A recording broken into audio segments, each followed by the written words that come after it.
Yeah, yeah, yeah. Show me some. Show me some. Show me some. Good day, madam. Good day, sir. Yo, that's what I'm talking about. I That's feel like we look exactly all what I mean. professional with the black and gold. Like we're just moving up in the world here. Hey, you know what? I like it. I love it. That means this is going to be a very professional, don't suck at sales episode. When you're talking about objections, how would you say objections in Spanish? Objection. How do you say it? I don't know. I don't feel know. like- I'm not good I at feel that. like I want to know so bad right now. How You're gonna do look it up? you say objections in Spanish? We're about to find out right now, Miranda. So we were on a call. Objecciones. We were on a call and we said, what is the number one thing that people wanted us to do an episode on? And it was this. Hold on. It was this. Objeciones. Obsession. That's so what that's it what we're so because of popular demand, I'm really passionate about making sure that all of our listeners set more appointments, right? Because even if you suck, you get in front of enough people. I learned this in How I Raised Myself from Failure to Success in Sales. If you just get in front of 5 people a day, even if you're terrible, you're going to be good in this business. Okay. So that's how I started. That was my first objective. And I think it worked out pretty good. So yes, activity is number one. But one of the things, John, that I know that you talk about a lot is the first objection is not the real one ever, right? Even at home, like if you're arguing with your spouse and they say something once, like normally it's not a big deal, but if they keep bringing it up, what happens, John? It probably happens to you all the time. Well, Miranda, hold on. My wife says it once, the hammer's dropped. No, yeah, you are, but yeah, when it's more than once, she's serious, y'all. She's serious. She means goodness.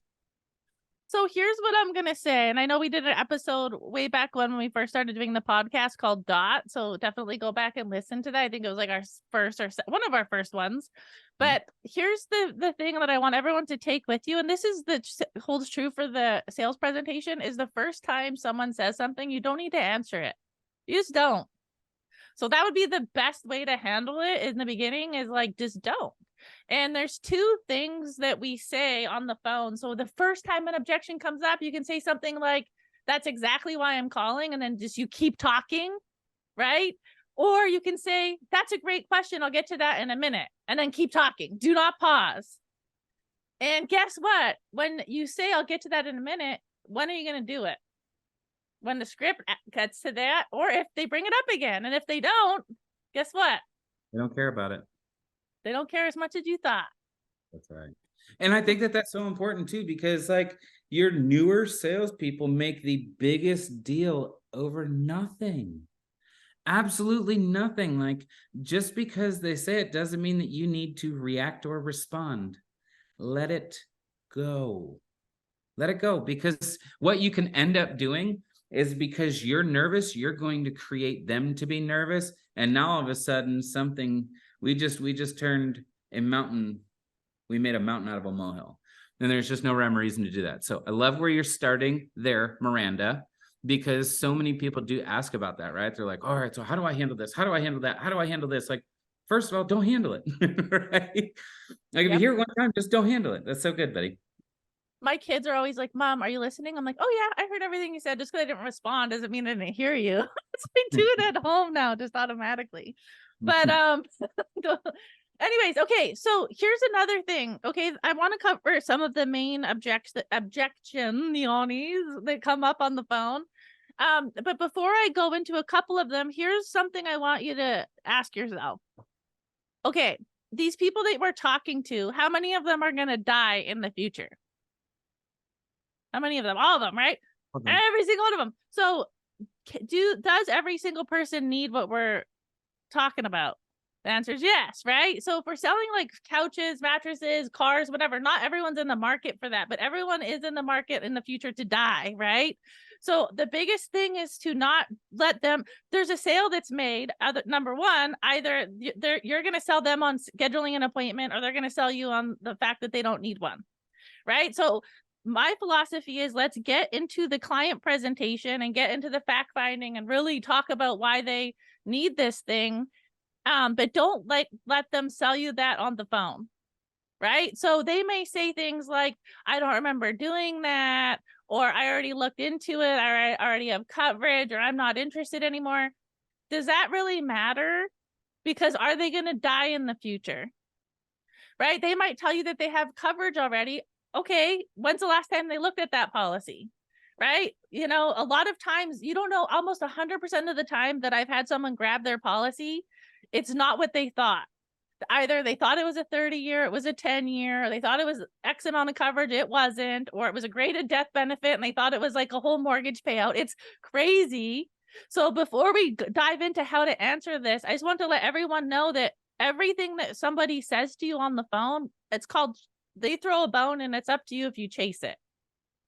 Okay, John, it looks like you have something to add on that before we go into the meat and potatoes there.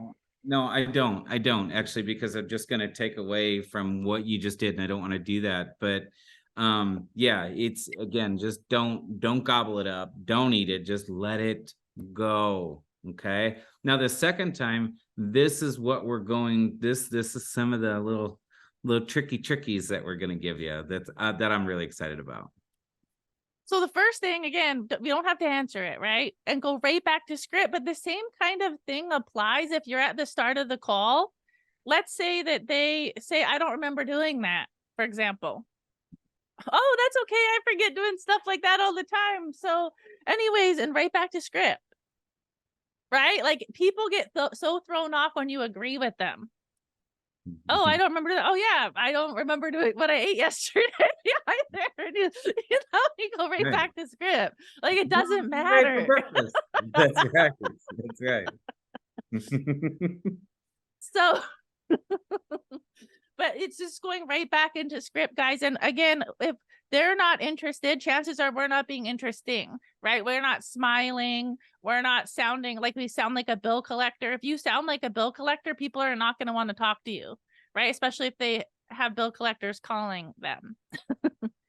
But people might say something like, I already looked into that before, or we already have coverage. So we could say things, John, like, wow, okay, how long ago was it? Do you tell me about that policy? Okay, great. Well, listen, there's a whole bunch of things that are out now that are new. And if you need it, great. And if you don't, I'll be the first to tell you. I just have a few questions here. I have your birth date as blah, blah, blah, blah, blah. Yeah, always answer it with whatever your objection is. You should have your objection sheet memorized. Yep. Right. But always with like, when you're finally going to answer it because they brought it up twice, use your objection, and it's immediate transition back to script, back to the point that you were making, back to where you were going, back to what you were talking about. Like, immediately after you get done, don't look for confirmation. Don't ask them anything. Assume that you're right in whatever you're saying, and then transition back to the script. Yep. And ideally, sometimes people might not remember exactly where they were in the script. It doesn't matter. The most important thing is what John's saying, is that you go back to somewhere without doing a death pause. Because as soon as you pause at the end of that objection, it sounds like you're waiting for approval to continue on. Right. So sometimes people might even have them memorized, John, their objections, but they might be doing that weird pause. And you won't realize you're doing it until you listen to a call or you get told no a whole bunch of times. Yeah.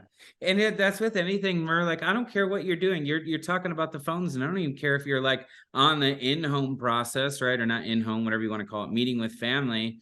And you're sitting there and they're like, okay, all right, so what bank do you use? And they're like, well, yeah, I use Bank of America. All right, go ahead with the routing number that you're going to use for that. Oh, well, why do they need that? Oh, it's standard with insurance companies. It's the same way that you probably have your auto taken out.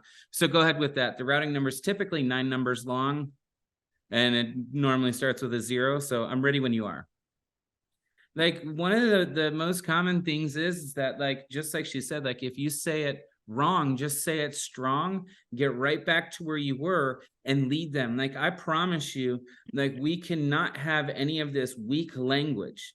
You have to be a leader with this. You have to assume that the answer that you're giving them is 100% accurate, and that you're so confident in its accuracy, you're going to re-ask the question that triggered their response in the first place.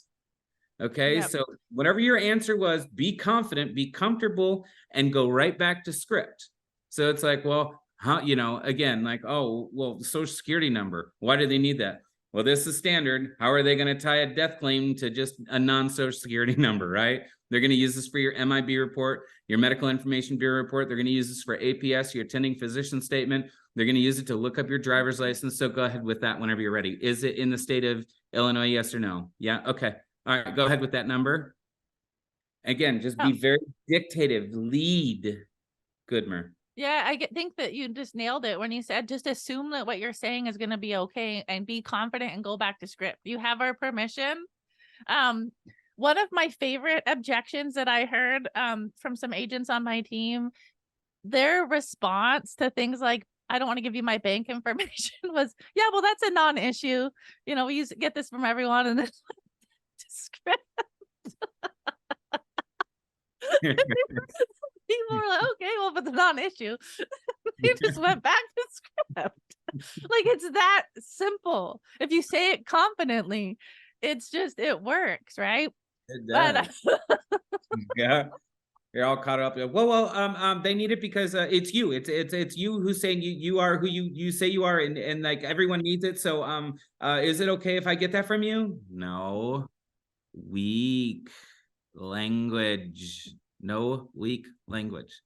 Lead. Be the leader that they need you. Because if you're not being the leader that they need you to be, you're honestly doing them a disservice. Because Miranda kicked this off by saying, how many people are going to die? They all need it. In fact, 91%, this is a crazy statistic, 91% of Americans either don't have enough coverage or any at all. So people are severely undercovered. So they need you to lead them. Okay, that's really good. Really good, Miranda. All right, we're going to cover a couple more common objections, and then I want to give you one that's universal if you don't know what to say to finish it, okay? All right, they might say something like, I already have coverage. That's a popular one that I have written down. You can say something just so easy as like, wow, do you remember what kind of coverage you have? Listen, when I put your information in my computer, typically like 8, 9 times out of 10, I can find people the same coverage for less money. So I just need to verify that information you gave me. I have your birth date as blank, blank, blank. Is that correct? Like, no. You don't have to give facts. It's just like, yeah, I can normally save people money. So right. And I like what you did there too, because remember what you just said. You said this already up front too, is that like you used to sit with families and ask them to get their policies. Like, go ahead and grab that policy for me. People have no idea like what they have. Typically they did it years ago, and what they think it was as opposed to what it actually is, two totally different things. And so then you're asking them that like subconsciously, and somewhere deep inside of them, like they know for a fact that they don't know what the hell they have. They just know that they have something. And so I like how you kind of triggered that response too up front, buddy. All right. So there's sometimes, John, I'm sure this might happen to you. Maybe it does, maybe it doesn't, but sometimes I'll be on the phone with somebody and all of a sudden I'm like kind of starting to get frustrated a little, and maybe they're being silly. Maybe they're one of those guys that doesn't think they're going to die in the future. I don't know. So, John, listen, this might not be for you, but here's the thing. My job is to really help people that have a mortgage and to make sure if they die, that their family doesn't lose the home. Right. So if you were to die tomorrow, let's say you got in a car accident, you didn't come home. Is your family going to be okay without you here? Yeah. Yeah. And like you kind of, that's if you get it the third time, right? That's if you get the objection the third time, whatever you did, it didn't work.